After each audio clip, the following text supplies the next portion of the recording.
about 30 crores over 25 years. And out of this 30 crores, 17 crores would be to the project developer. The rest would go to the state authorities.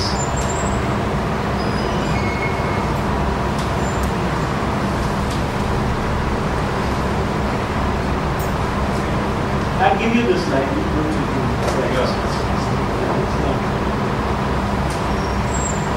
Now the floor is open. Jesus has many questions. We have 15 minutes. The project cost is around 360 crores on the project that you are working, right? So how are you calculating the profit, the amount of profit per year that's going to come? And if we say the return on investment, so that's going to come after 10 years. Is that? I'll just show that. Okay, what would you like to see? At 8% interest, 15 years. This would be the returns on a yearly basis.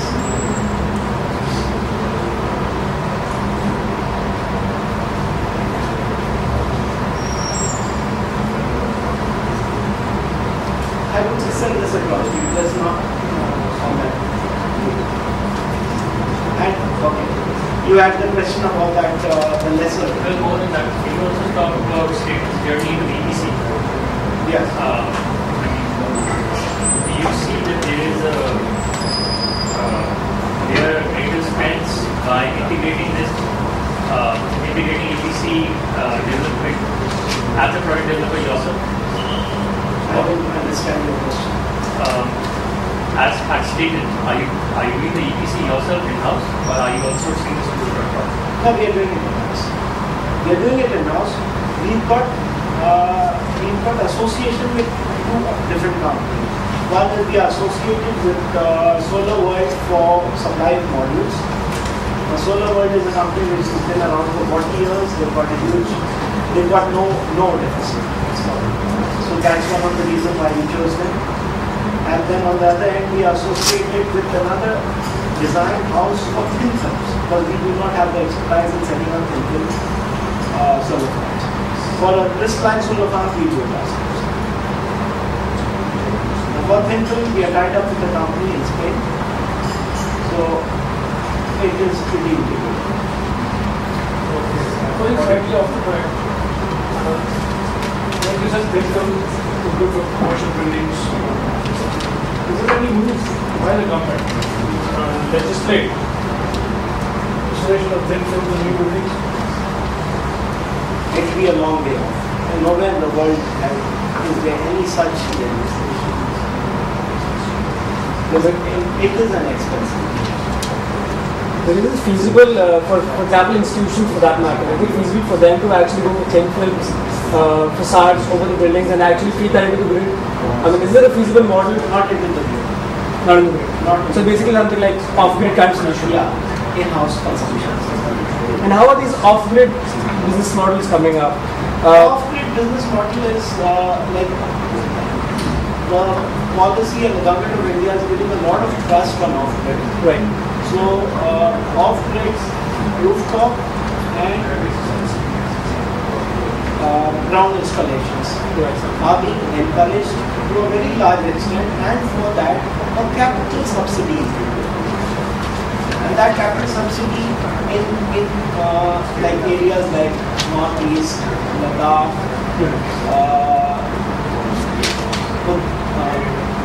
Uttarakhand, I think, some of these areas, the capital subsidies up to 90% of your whole investment.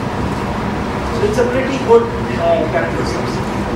So why don't we see the huge influx of people flowing into off-grid solutions rather than setting up plants? Off-grid solutions would be like off-grid solution as a business model doesn't work until you own that off-grid yourself.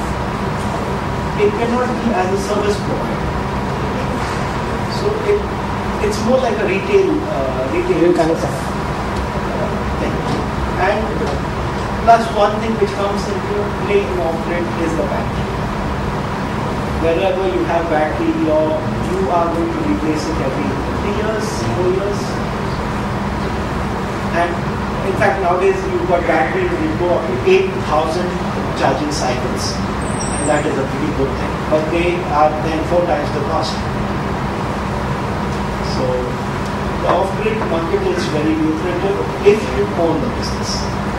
You've got an institution, like it's very good for a college. Right. You've got a college, you set it up, it gives good returns. There's a huge roof area available. It does not cost you very much, and you get your payback within about 4 years. And do we have consultants? Is some working done on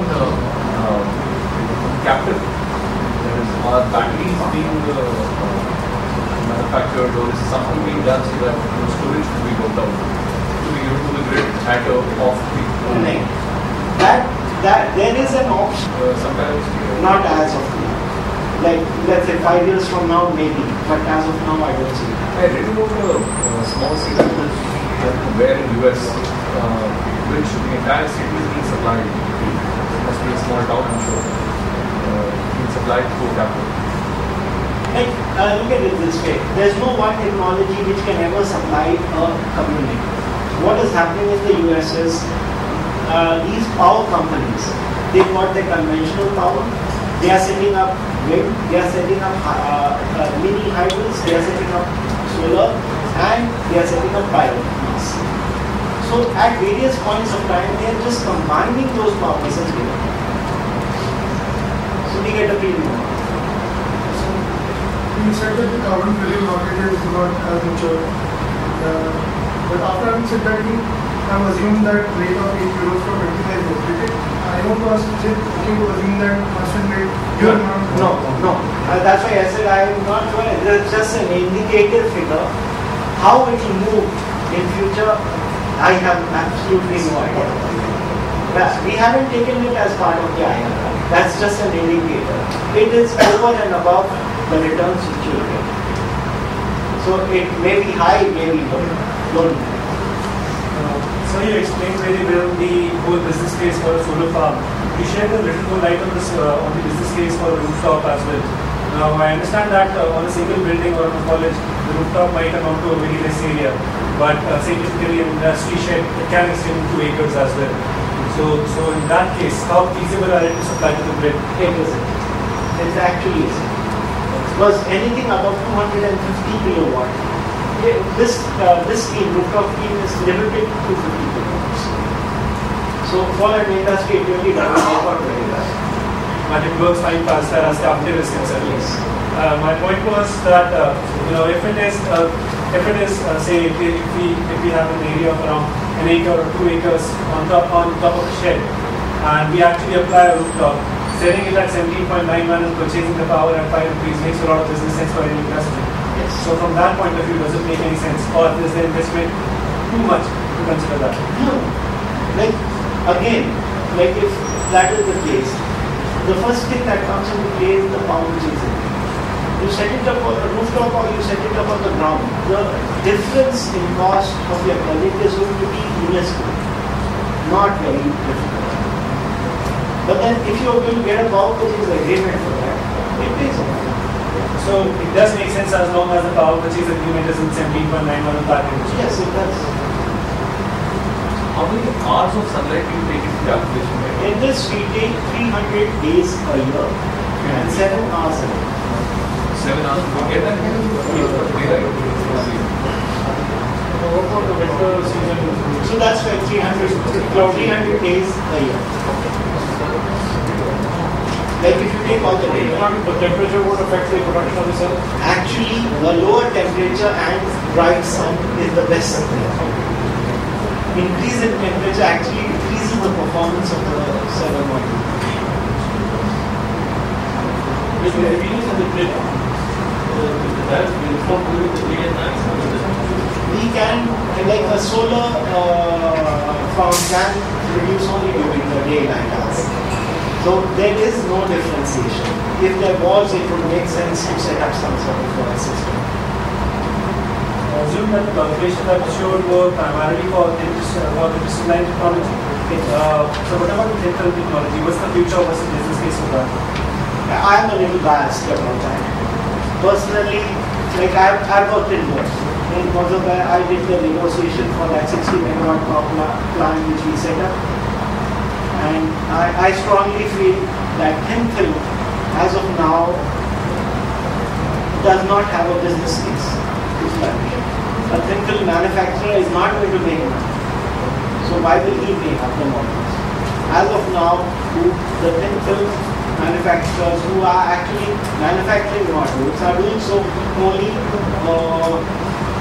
to generate some cash flows. They are selling it at a loss.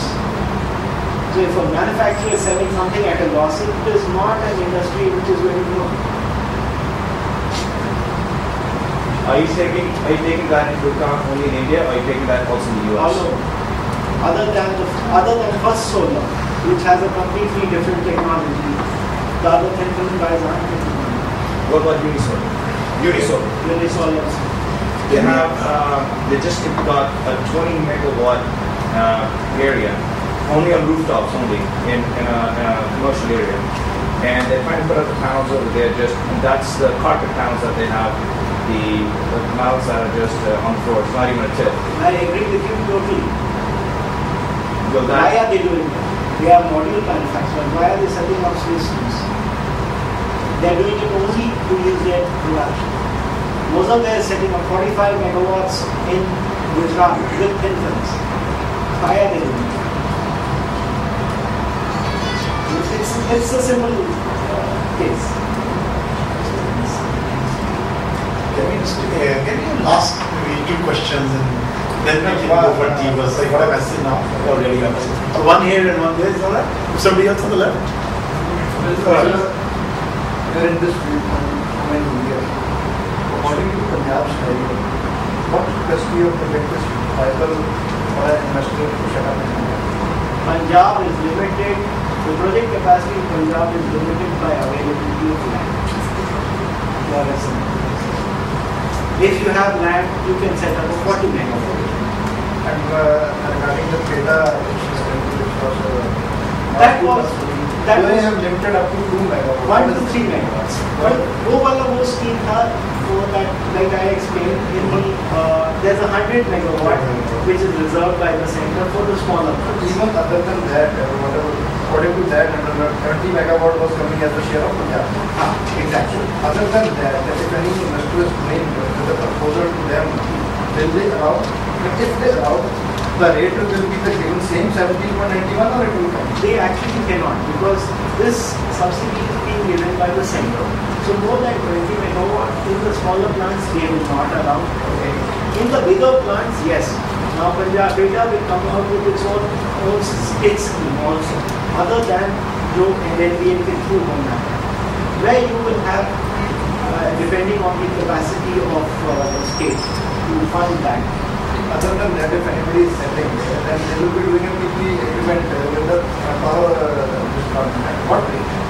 As of today, I am in Punjab में करता हूँ, you get about 30 rupees. 30, not this 70, not this. Because that is the rate which the state government has. State government के साथ करेंगे, you get that. The center is giving that. Then can you just you have one question here and then you can take the last one. Go ahead. I was just wondering, what's the sweet spot in terms of size? 1 megawatt, 5 or 20? Okay. What's the sweet spot in terms of the size of that? The larger the better. Larger better. But to start, sort of kick-starting so that all the ecosystem players are sort of... like right entry point. Wouldn't be very politically correct, but I'll go on the range. I won't go in for a 1 meter. Okay. Anything above 3 years. Last question. Can we have that last question? So we've been mostly talking about solar project development with tariff-based regimes, whether the tariff is coming from NVVN or from the state. However, recently CRC has also instituted another framework which is more a market-based mechanism through renewable energy credits, where renewable certificates. Renewable energy certificates. So those certificates are going to be trading between the floor and the forbearance prices 12.5 to 17.5 rupees per kilowatt hour at the power exchange. So I would like to call what are your views and what are your thoughts about this market-based mechanism vis-a-vis the PPA prices that are being given by the state. Let's leave the NVVN out of this because it's a very small pool to start with. So vis-a-vis the PPAs that are given by the state and the fact that those PPA prices are not for the entire useful life of the project but for a shorter duration.